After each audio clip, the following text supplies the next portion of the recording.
राजधानी लखनऊ के माल विकास खंड क्षेत्र के अंतर्गत और चुनाव के बारे में चर्चा करने के लिए आज हमारे बीच में जयपाल पथिक जी मौजूद हैं और उनसे चर्चा करेंगे कि चुनाव इस बार जो है क्या पोजीशन है चुनाव की और किस तरीके से चुनाव लड़ा जा रहा है। आखिर किन मुद्दों पे चुनाव इस बार जो है लड़ा जा रहा है। बहुत बहुत स्वागत है आपका हमारे चैनल में। धन्यवाद। सबसे पहले आप अपना परिचय दे दीजिए, जो लोग नहीं जानते हैं आपको। मैं जयपाल पथिक मैं यहाँ लखनऊ जिला पंचायत में 3 बार जिला पंचायत रह चुका हूँ, सन 95 से लेकर 2010 तक। और मैं लखनऊ जनपद का रहने वाला, ब्लॉक विकासखंड मेरा माल है, 8 गाँव का रहने वाला हूँ। इस बार जो चुनाव का माहौल है, क्या माहौल है और किस तरीके से चुनाव लड़ा है? आखिर इस बार जो है किन मुद्दों पे आप चुनाव लड़ रहे हैं? इस बार हम चुनाव नहीं लड़ रहे हैं, जनता के बीच जो जा रहे हैं जनता के बीच से जो ये चुनाव हो रहा है, तो जनता अब की बार बेरोजगारी के मुद्दे पर, शिक्षा के मुद्दे पर, महंगाई के मुद्दे पर और जो भ्रष्टाचार, इसके मुद्दे पर चुनाव लड़ रही। जनता स्वयं चुनाव लड़ रही। जनता स्वयं अपने अब खुद प्रतिनिधित्व कर रही है और वो चाहती है कि मेरा देश मेरे प्रतिनिधित्व से चले। लेकिन सवाल इस बात का है कि जनता मन बनाए परिवर्तन चाहती है। जनता सरकार जो मौजूदा सरकार है वो बेरोजगारी के मुद्दे पर फेल हुई है, शिक्षा हमारे बच्चों तक नहीं पहुंची है, उसमें फेल हुई है। सरकार भ्रष्टाचार के मामले में बहुत आगे बढ़ गई है। इतना भ्रष्टाचार किसी भी सरकार में नहीं हुआ जितना भ्रष्टाचार भाजपा की सरकार में हुआ। और जो पीछे हमारी जनता ने जो समस्याओं का सामना करना पड़ा है, कोरोना काल 2 साल चला, यहाँ पर 2 साल आम आदमी को घर से नहीं निकलने दिया, उसको रोजगार से दूर कर दिया गया, वो अपने घर से नहीं निकल पाया, उसका उत्पीड़न हुआ। अगर उसके खेत में सब्जी उगाई उसने तो बाज़ार में बेचने नहीं दिया, यहाँ तक कि जो बेचने वालों को बेचने नहीं दिया, खरीदने वालों को खरीदने दिया। अगर कोई गया बाज़ार तो उसके ऊपर डंडे चले। अगर उसका बच्चा कोई बाहर काम करता था तो उसको जानवरों की तरीके से, कुत्तों की तरीके से मार के भगाया गया। 500 600 किलोमीटर से वो जो वहाँ से भागा है, जिन समस्याओं से ना उसको मालिक ने पैसे दिए, पैदल यात्रा करके लोग 500 किलोमीटर घर तक पहुँचे, वो दर्द जनता के अंदर व्याप्त है। अब उन सभी चीज़ों को याद करके जनता इस सरकार के खिलाफ परिवर्तन करना चाहती है। लेकिन एक संदेह जो जनता के दिमाग में घिरा हुआ है वो है ईवीएम मशीन पर बार बार लोग सवाल कर रहे हैं, बार बार संदेह हो रहा है। और जैसे कई जगह से वीडियो हमारे पास वायरल होकर आई हैं जिसमें जो है ईवीएम की खराबी दिखाई जा रही है। ईवीएम में लोग कह रहे हैं कि हम जो है साइकिल को वोट दे रहे हैं और लगातार कमल पर वोट जा रही है, इस पर क्या कहना है? ये पूरे देश से जहाँ तहाँ से खबरें आ रही हैं। कोई वोटर कह रहा है कि मैंने वोट डाला और वीवीपैट मशीन में जिस निशान पर हमने वो मत डाला वो निशान नहीं आया, कमल की फूल पर चली गई। ये शिकायत हुई और पार्टी के लोगों ने निर्वाचन आयोग को शिकायत भी दर्ज कराई है और इसका घोर विरोध किया है। लेकिन इसके बावजूद जो अभी तक जो है निर्वाचन आयोग ने इस मामले को संज्ञान में लिया नहीं लिया। किसी भी शिकायत पर आज तक निर्वाचन आयोग पूरी तरीके से मौन बैठा है।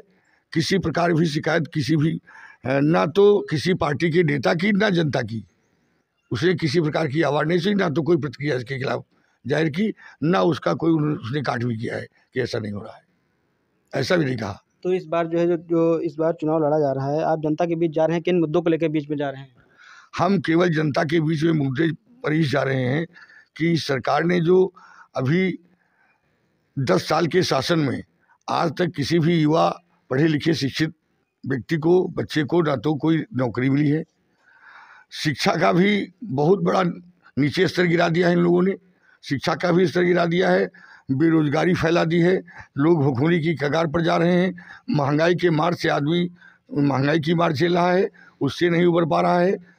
महंगाई को लेकर क्या कहना है? महंगाई के बारे में, महंगाई केवल सरकार जानबूझ करके थोप रही है। जो तमाम जनता के बीच में जो उसकी ज़रूरत की चीज़ें हैं उनको महंगा कर रही है। जो कंपनियों से चीज़ें उनका रेट बढ़ा करके और जनता की ज़रूरत की चीज़ों पर उसका भार बढ़ाया जा रहा है। इससे जनता बहुत पीड़ित है। एक सवाल हमारे मन में जो है आ रहा है कि कुछ समय पहले आप और माननीय सांसद जी घनिष्ठ मित्र थे, क्या वजूद रहा कि आपको अलग होना पड़ा? हम सबसे पहले सन 90 में मैंने डॉक्टर अम्बेडकर जनवादी कल्याण समिति बनाई और उस समिति के निर्माण करने का केवल एक ही मकसद था। सन 80 के दौर से हम इस क्षेत्र में देख रहे थे कि यहाँ पर घोर सामंतवाद, गुंडागर्दी, पुलिस का जुर्म और शासन में बैठे प्रशासन में बैठे लोगों की चुप्पी, इसको हमने जब देखा तो हम पढ़े लिखे होने के नाते से पूरे समाज में जब इसका निरीक्षण परीक्षण किया तो मालूम हुआ ये समाज जो है के खिलाफ, समाज के साथ ना तो सरकार है और ना ही प्रशासन है। इसकी लड़ाई संविधान के तहत हमको जो बाबा साहब ने जो हमको संविधान दिया है, उस संविधान के हिसाब से हमको अपने हक अधिकार के लिए लड़ना पड़ेगा। उन हक अधिकारों के लिए संविधान के तहत हमने डॉक्टर अम्बेडकर जनवादी कल्याण समिति का निर्माण किया और उसके मैं अध्यक्ष बने। इस क्षेत्र की जनता ने मेरा साथ दिया। कम से कम 1000 गाँवों में हमारी समिति गठित हुई। जब समिति गठित हो गई उसके बाद कौशल किशोर जी से मुलाकात हुई। मुलाकात होने के बाद अब वो भी पढ़े लिखे व्यक्ति थे, कालीचरण डिग्री कॉलेज में BA 82 में कर रहे थे। वहाँ उन्होंने अध्यक्षी का चुनाव लड़ा, थोड़ा नाम उभर करके उनका आया। हमारे कुछ साथी उनके साथ पढ़ते थे, उन्होंने कहा कौशल किशोर जी अच्छे आदमी हैं और वो ये समाज के बीच में अन्याय और जुर्म के खिलाफ लड़ना चाहते हैं। तो हमने इनका हाथ थाम लिया कि हाँ चलो हम हाथ आपके साथ हम संघर्ष करके और जनता के साथ जो अन्याय और जुर्म हो रहा है हम आप सब मिल करके उस लड़ाई को लड़ेंगे। हमने हाथ मिला लिया और हम जनवादी कल्याण समिति को चलाते रहे। और कौशल किशोर जी उस समय भारतीय कम्युनिस्ट पार्टी के मेंबर थे, तो इन्होंने धीरे धीरे करके हम लोगों को कम्युनिस्ट पार्टी ज्वाइन कराई। और कम्युनिस्ट पार्टी ज्वाइन करने के बाद जो हमारे साथ जो जनवादी कल्याण समिति से लोग जुड़े थे वो धीरे धीरे करके कम्युनिस्ट पार्टी में हो गए। कम्युनिस्ट पार्टी उसके बाद कम्युनिस्ट पार्टी और मुलायम सिंह जी की पार्टी का गठबंधन होता है। कौशल किशोर जी मलिहाबाद विधानसभा से चुनाव लड़ते थे निर्दलीय, अच्छा खासा वोट पाते थे। गठबंधन होने के कारण ये सीट समाजवादी पार्टी के हाथ में चली गई, जिससे कम्युनिस्ट पार्टी ने उसका समर्थन दे दिया। वहाँ पर विद्रोह हुआ कि हम जब चुनाव कम्युनिस्ट पार्टी से लड़ते हैं तो हम समझौते पर ये सीट नहीं छोड़ेंगे। फिर वो सीट हम लोगों ने निर्दलीय स्वयं अपनी पार्टी, एक निर्दलीय पार्टी राष्ट्रवादी कम्युनिस्ट पार्टी बना करके इनको चुनाव 2002 में लड़ाया। उस पार्टी के अध्यक्ष माननीय शाइस्ता अंबर थी, सचिव महासचिव कौशल किशोर जी थे, वरिष्ठ उपाध्यक्ष उसके मुन्ना सिंह यादव जी थे और उपाध्यक्ष उस पार्टी का मैं था। और सारे क्षेत्र के जो कार्यकर्ता और साथी जो थे वो अपने विभिन्न पदों पर रह करके राष्ट्रवादी कम्युनिस्ट पार्टी का जन्म लिया। और 2002 का जब निर्दलीय हमने चुनाव लड़ा तो पूरे क्षेत्र की जनता ने साथ दिया और 2002 में 62,000 वोट पा करके कौशल किशोर जी गौरीशंकर से चुनाव जीते, समाजवादी पार्टी को हरा करके निर्दलीय।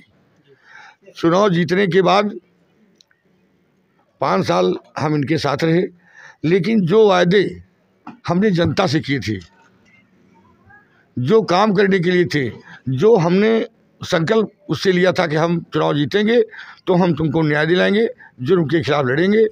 5 साल विधायक बनने के बाद कौशल जी में निष्क्रियता आ गई और जो जनता से हमने वादे किए थे वो पूरे करने में वो असमर्थ रहे। बीच में हमारी उनकी नोक-झोंक होती ही, टोका टोकी होती रही, लेकिन कार्य पूरे नहीं हुए। अंततोगत्वा मुन्ना सिंह और हम जब हमारी उनके मिजाज, उनके विचार की दूरी बनने लगी तो हमारी दूरी बनने के लिए किसी लेन देन, किसी मामले की नहीं थी, ना कोई आपस में कोई मतभेद था। केवल जनता के लिए जिस वजूद के लिए हम लोग लड़े थे, जनता की समस्याओं को लेकर के, उन समस्याओं का निदान उनसे नहीं हो सका और निष्क्रियता उनमें आ गई। पार्टी को उन्होंने बिल्कुल तब्दील कर दिया। जब पार्टी के चलाने में समर्थता जाहिर हमको दिखाई लगी कि पार्टी को चलाएंगे नहीं, तब हम लोग उनका साथ छोड़ करके और हम उनसे अलग हो गए। आपका जो है समाजवादी पार्टी चुनने का रीज़न क्या रहा? समाजवादी पार्टी चुनने का रीज़न ये रहा है, देखिए माननीय मुलायम सिंह यादव जी एक बहुत ज़मीनी नेता थे, जिनको ज़मीन के हर एक शख्स की आवाज़ उनके कान तक जाती थी और उस हर मतलब जो मानव जीवन जो यहाँ का है, हर मनुष्य की, हर साथी की जो समस्याएं होती हैं उनको बखूबी नेताजी सुनते थे और उसके निराकरण के लिए बहुत सरल उपाय सोच करके उसका निदान करते थे। कोई भी साथी जो है उनसे रुष्ट नहीं था। नेताजी एक बहुत सूझबूझ की राजनीति करते थे, किसी कार्यकर्ता को नहीं चाहते थे और देश स्तर को उन्होंने माननीय लोहिया जी के कदमों पर चल के और डॉक्टर अम्बेडकर के चल के उनके सपनों को साकार करना चाहते थे। वो देश में समता और समानता लाना चाहते थे, गरीबों को बराबरी का हक अधिकार की बात करते थे, इसकी लड़ाई लड़ती थी। ये हमको पसंद था, इसीलिए हम समाजवाद के नाम पर चला गया। तो इस बार क्या लग रहा है आपको? इस बार लग रहा है कि जनता अब कोई नेता और पार्टी चुनाव नहीं लड़ रही है। जनता के ऊपर इतने जुर्म ढाए गए हैं, इतनी समस्याओं से घिरी है कि जनता का कोई भी काम, कोई भी इरादा, कोई भी वादा, जितने वादे माननीय मोदी जी ने किया 10 साल की सरकार में, इन्होंने एक भी वादा नहीं पूरा किया। जनता को झूठा और एक जुमला बता करके, झूठी बातों को बता करके इन्होंने जो घोषणा पत्र अपना पहला जारी किया था, उस घोषणा पत्र में इन्होंने कहा था कि हम काला धन लाएंगे, हम 15-15 लाख रुपया हर खाते में गरीबों के भेजेंगे, और हम 2 करोड़ नौकरियां हर साल देंगे, और तमाम इन्होंने वादे किए थे। किसानों की आय दूना कर देंगे। तो इस तमाम वादों में एक भी वादा इनका खरा नहीं उतरा। जनता को गुमराह करने का काम किया और देश को ठगने का काम किया और बेचने का काम किया। इसलिए जनता ने पूरी तरीके से इनको समझ लिया है कि अगर इनके हाथ पे सत्ता गई तो देश बिक जाएगा, बचने के लायक गुलाम बन जाएंगे, और हमारे अधिकार और हक सारे छीन लिए जाएंगे, और हमारे संविधान पर भी हस्तक्षेप किया जाएगा। इसलिए जनता स्वयं जो है इस बात को समझ करके चुनाव लड़ रही है। अब की बार पूरी जनता जो है भारतीय जनता पार्टी के खिलाफ वोट कर रही है और इनसे लड़ रही है, और संभव है कि जनता की लड़ाई अपनी लड़ाई में सफल होगी। और भी साथी हमारे साथ में हैं जो आज उनसे बात करेंगे चुनाव को लेकर के। जी दादा जी, बहुत बहुत स्वागत है आपका हमारे चैनल में। सबसे पहले आप अपना परिचय दें। आपका भी धन्यवाद। मेरा नाम ओम प्रकाश है, मेरा ब्लॉक माल पड़ता है, ग्राम सभा मेरी शमसी पड़ती है। मैं चुनाव के बारे में केवल थोड़ी सी बात कहना चाहता हूँ। ये चुनाव जो है इस समय किसी पार्टी के अंतर्गत नहीं है, क्योंकि ये भारतीय जनता पार्टी 10 साल मोदी जी ने राज किया और 7 साल योगी जी को हो गया, कुल मिलाकर के 17 वर्ष हो गए। और इन लोगों ने जो भी वादा किया था वो अपने वादों पे खरे नहीं उतरे। जैसे कि लोग कहते हैं कि मैं जो है स्वतंत्र हूँ। 15 अगस्त 26 जनवरी को गांव-गांव में स्वतंत्रता दिवस का उत्सव मनाया जाता है, मगर मैं सोचता हूँ, मेरा विचार ये है कि हम लोग स्वतंत्र नहीं हैं। स्वतंत्रता हमको चाहिए भ्रष्टाचार से, महंगाई से, बेरोजगारी से, शिक्षा से, प्लस आज किसानों की आय दूने के उसके लिए, इन सब समस्याओं को लेकर के हम लोग जो है इतना कुंठित हैं। इन्होंने कहा था कि मैं 15 लाख रुपए हर खाते में दूंगा। तो क्या 15 लाख आपके खाते में आए? भैया 15 लाख छोड़ो, पहले ये सोचो किसानों की आय दूनी करने के लिए कह रहे थे, तो अब आप ये सोच लीजिए कि 50 किलो की यूरिया की बोरी आती थी। 50 किलो की यूरिया की बोरी पहले कितने की आती थी? 280 रुपए की आती थी। अभी इस समय कितने की आ रही है? अब उसको 45 रुपए पैसा वही पड़ रहा है। 280 रुपए की है और पैसे जो है वेट उसमें 5 किलो कम कर दिया गया है। और ये लोग कहते हैं कि मैं किसानों की आय दूनी कर रहा हूँ। तो आपको क्या लग रहा है इस बार? इस बार तो मेरे को ये लग रहा है कि ये भारतीय जनता समाजवादी पार्टी का मतलब कोई कैंडिडेट चुनाव नहीं चल रहा है, ना पार्टी लड़ी। अब की बार मैं खाली मलिहाबाद से नहीं, मोहनलालगंज की बात जाए तो लगभग जो है 7500 रुपये दे करके, और ये जो GST लागू किए हर चीज़ पे महंगाई करने के बावजूद हमने इसका जोड़ लगाया है कि लगभग 96 हज़ार रुपये प्रति एक व्यक्ति से ये लोग सिलेंडर, गैस, ये सब महंगाइयों से लेकर के और 7200 रुपये किसानों मतलब लोगों को दे रहे हैं। जिससे भी अगर इसको घटाया जाए 96 से अगर 7200 घटा दिया जाए, फिर भी सरकार, और ये अगर ये राशन दे रही है तो राशन ये अपने घर से नहीं दे रही है, अपने घर से अपने नहीं दे रही है। ये हम लोगों को कर हम लोग देते हैं, हर चीज़ में कर में हम लोगों से ले रही है, तब ये दे रहे हैं कि ये अपने घर से नहीं दे रही है। और भी साथी हमारे साथ में जो है मौजूद हैं, युवा साथी हैं, ये उनसे बात करेंगे कैसा क्या माहौल है। जी भैया। इस बार तो माहौल भाजपा के बिल्कुल खिलाफ चल रहा है, क्योंकि भाजपा की जो रणनीति है वो लोगों को समझ आ चुकी है। तो जहाँ तक की अगर बात की जाए तो भाजपा ने जो धर्म के नाम पर जो प्रोपेगेंडा फैला रखा है, तो बिल्कुल इनका काम आने वाला है नहीं। और देखा जाए तो लोगों में जो खासकर युवाओं में जो रोज़गार को लेकर जो भाजपा सरकार ने जो वादे किए थे, तो हमें तो नहीं लगता है कि भाजपा सरकार ने जो रोज़गार को लेकर जो वादे किए थे वो पूरे किए हैं। और जहाँ तक की बात की जाए कि इस शासन में जितने भी अभी तक वैकेंसी निकली हैं, सभी का पेपर लीक हुआ है। पेपर लीक होने का क्या रीज़न रहा है? पेपर लीक होने का रीज़न सबसे बड़ा तो ये रहा है कि हमने खुद यूपीपी का पेपर दिया है। यूपीपी का आपने पेपर दिया, तो योगी जी ने कहा था कि चुनाव से पहले जो है हम यूपीपी का पेपर दोबारा फिर से करवाएंगे। तो योगी जी तो सबसे पहले तो भर्ती बोर्ड को एक आदेश उसने भर्ती बोर्ड ने सबसे पहले क्या किया था, पेपर होने के पहले उन्होंने एक वेबसाइट सतर्कता.com अपलोड की थी कि अगर उन्होंने कहा था कि अगर कहीं पे भी कोई प्रकार की अगर आपत्ति हो रही है तो आप सतर्कता.com पर संपर्क करके आप बता सकते हैं, मेल कर सकते हैं। मेल के माध्यम से आप बता सकते हैं कि जो अगर आपके समाज में कहीं पर भ्रष्टाचार हो रहा है पेपर को लेकर। तो ये पेपर होना था 17 और 18 फरवरी में, और 17 फरवरी से पहले ये पेपर लीक हुआ था, 10 दिन पहले पेपर लीक हुआ था। और एक स्टूडेंट ने सतर्कता.com पर इसके अपडेट भी किया था कि यहाँ पर एक गिरोह के टाइप में पूरा पेपर लीक कराया गया है, यहाँ पर नकल कराई जा रही भर्ती बोर्ड, लेकिन उस पर किसी भी भर्ती बोर्ड का कोई संज्ञान नहीं आया, कोई भी रिएक्शन नहीं था। तो भर्ती बोर्ड को या तो जवाब देना चाहिए कि कौन वो लोग थे जिन्होंने पेपर लीक कराया, या तो भर्ती बोर्ड खुद उसमें शामिल था, या तो कोई सरकार का बहुत बड़ा अफसर होगा जिसको बचाने के लिए लगी हुई है। क्या संदेश देना चाहेंगे यहाँ के युवाओं को? तो यहाँ के युवाओं को तो मैं यही संदेश देना चाहता हूँ कि ये जो भ्रष्ट सरकार है इसके खिलाफ लोगों को वोट करना चाहिए। बढ़ चढ़कर वोट कर भी रहे हैं लोग।